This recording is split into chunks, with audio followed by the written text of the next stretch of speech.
Previously on Palm Wine and Plantains.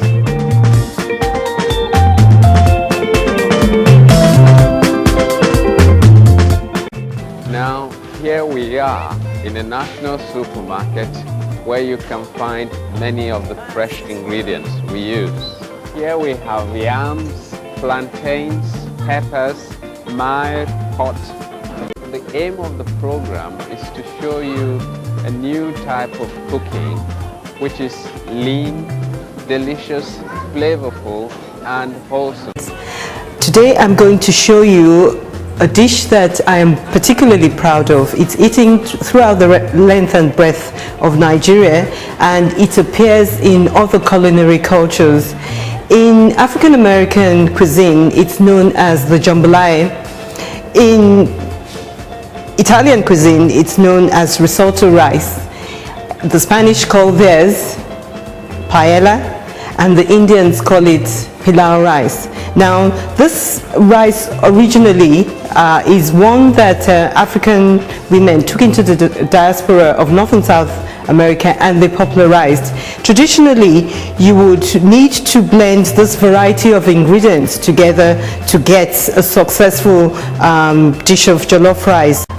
Bay leaves, garlic powder, cloves of garlic, ginger, some cooking salt, and the ubiquitous paprika, which features prominently in our cuisine, and some tomato puree. You also have some chopped tomatoes here, and you have some chicken or some meat stock here. Chopped onions also is required. The peas is something that many people don't necessarily add to their jollof rice, but I find that it adds color and it also enhances the nutritional value of the dish, and I am very partial to garden peas anyway, so I'm going to add this quantity of garden peas to the jollof rice I'll be showing you how to cook today. Palm oil is something that I am partial to, and therefore I tend to, like most Nigerian women, put a small quantity of it in most dishes that I prepare. Even if I do use vegetable oil, I still feel inclined to add just a dash of palm oil. But once again, Odeiga House has brilliantly moved to the cuisine on, and they have come out with this fantastic cooking sauce called the Niger Alafia tomato cooking sauce, and that makes it extremely easy for you to prepare jollof rice. Now I'm going to show you how to make it in a way that makes the dish last much longer, and in a way that my family and British friends who come to our home particularly enjoy. So what I'm going to do now is just to tip my rice into the pot. As I said, I find that the jollof rice keeps a lot longer if you do it this way. You get essentially the same result, but what it is that by stir frying it first of all, I tend to seal in the starch, and that allows the rice to last a lot longer. I've tipped my rice into the pot, into my cooking pot now. All I'm going to do next is just add some cooking oil, roughly 30 ml of cooking oil.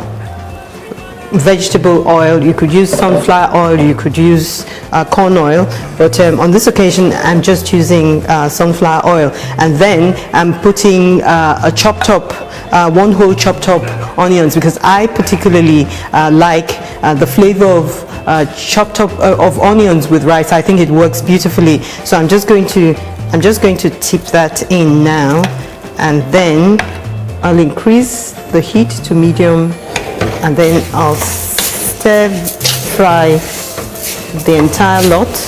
As I explained earlier, this seals in the starch, and then you find that your jollof rice lasts that much longer.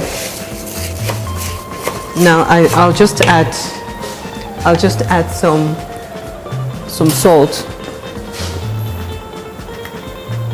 roughly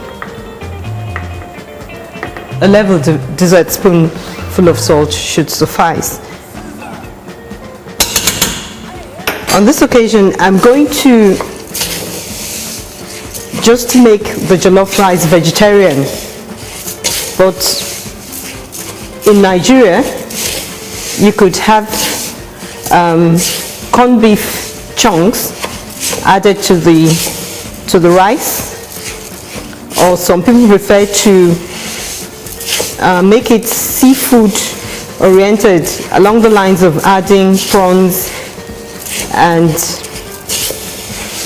shrimp. I'm just going to make it vegetarian on this occasion. I'm nearly there.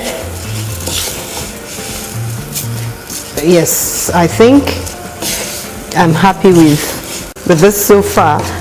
It's so thin, and this is more or less nearly 1 kilogram bag of rice, because I find it's a useful thing to have in your refrigerator from one end of the week to the other.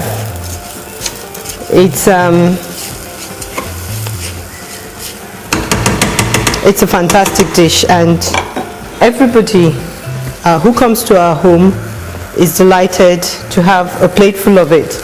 Now I'll reduce the heat to medium heat.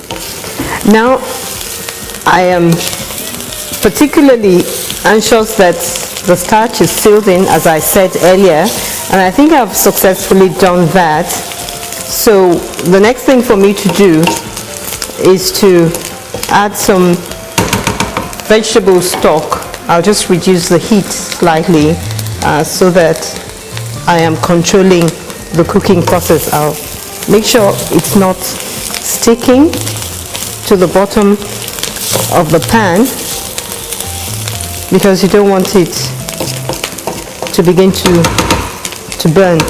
So what I'll do now is just pour this in.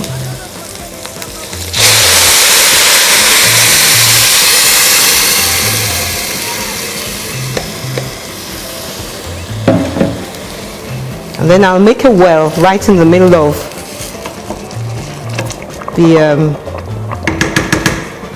the rice there, and I'll tip in a jar of the Niger Alafia tomato cooking sauce.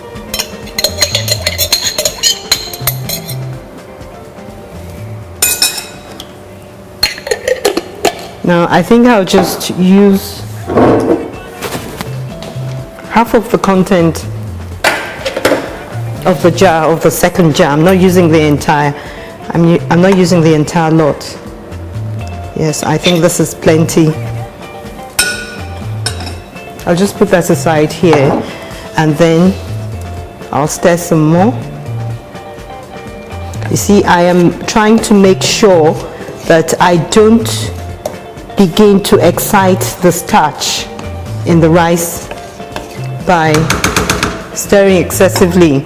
Now, as I said earlier, I'm partial to garden peas, so I'm just going to tip this quantity of garden peas, which is roughly about a pound of garden peas, into the jollof rice.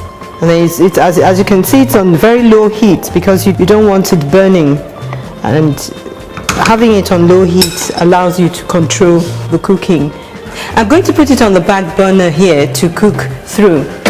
I think fried plantain and stewed chicken will be a lovely accompaniment to this dish. I think the jollof rice is cooked now. I'm just going to examine it and make sure it's not drying out. Yes, I think it's cooked through excellently, and I'll therefore dish some of it out. You see how colorful and mouth-watering it's looking. Contact details on the screen right now.